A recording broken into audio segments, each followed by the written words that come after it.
Hi guys, in our previous discussions, we looked at the concept of the vector differential operator, and we said that the vector differential operator is basically going to be represented using this specific symbol that I referred to as del.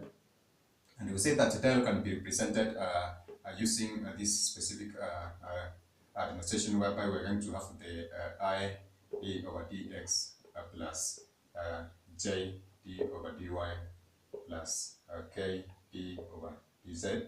So these are going to be vector components of the rectangular coordinate system, as I said. So therefore, we can be able to represent this concept of a del using this specific case, and this is going to imply the vector differential operator. Now we said that this vector differential operator finds wide applications in various fields, especially on the electromagnetic theories that we said that it's going to assist in trying to find, or rather trying to evaluate what we call volume integrals, and in some areas in trying to describe rotational properties of vector fields, and perhaps trying to evaluate what we call the rate of change, especially in fluid dynamics and other areas of application. So in this particular case, we're going to look at a concept under the vector differential operator, which is basically going to be one of the applications that we had mentioned in our previous video, which is going to be the concept of gradient.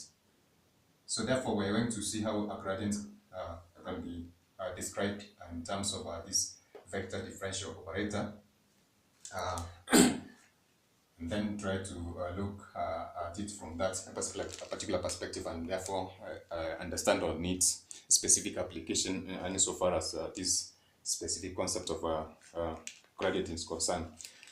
So we're going to have what we call a point, which is going to be defined and differentiable, which can be represented using phi. So we're going to have let phi represent, or let phi be represented by, or let phi be defined and differentiable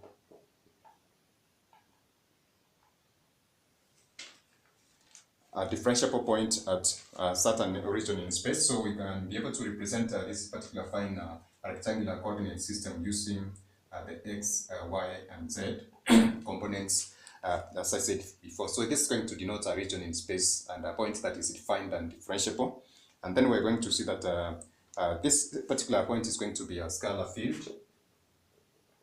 And for us, in trying to interpret this specific relationship between this point and the concept of gradients, then therefore we're going to use the concept of what we refer to as the vector differential operator, whereby we're going to define this concept of the gradient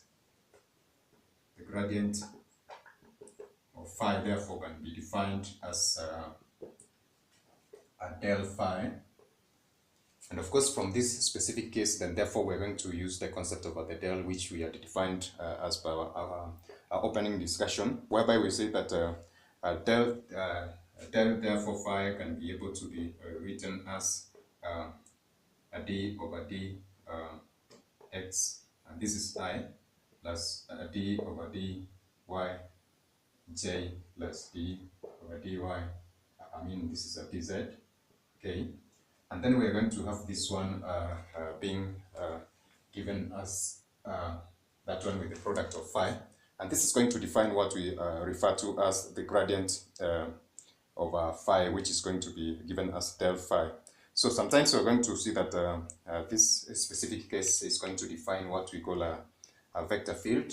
So therefore, these are going to be vector components of the rectangular coordinate system, as we said, for this specific differential. So therefore, the components of phi delta is in the direction of the unity vector.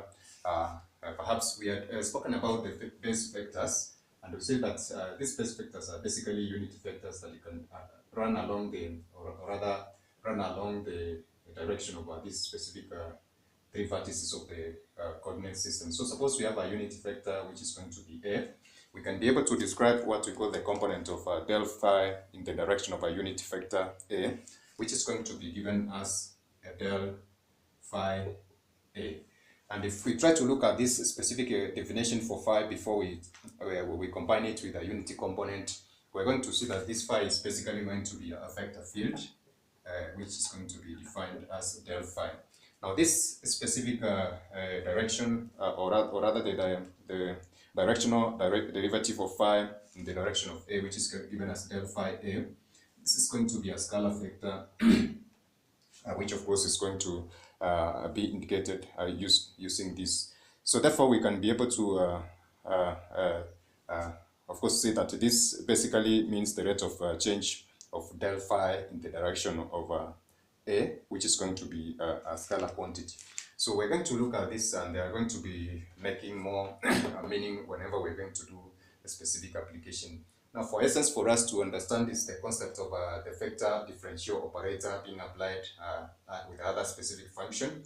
For this specific case, I'd used this specific point for phi, which can be able to be a defined and differentiable point at a certain region in space. And therefore, I say that this is going to form the del. This is going to form a scalar field at a particular point. So if we combine it with the del, which is a vector differential operator, this is going to result in a vector field, which is going to be defined as a gradient. Therefore, we say that considering the concept of what we refer to as a vector unit in this specific direction for x, as I said, we had talked about the concept of base unit. So therefore, a vector unit is going to, of course, be indicated as a, and it's going to run in this specific direction of either the x, y, and z plane. So if we try to look at the gradient of a, and this specific case is going to be given as a del phi a, which is referred to as the directional derivative of phi in the direction of a, and therefore it is going to give us a scalar quantity, as I have said. So we're going to do a few examples of perhaps calculation, and there's one of the applications that we have done on the concept of gradients, which I'm going to put a link of that specific video in this so that it can be able to assist us understand one of the applications of this specific concept of gradient.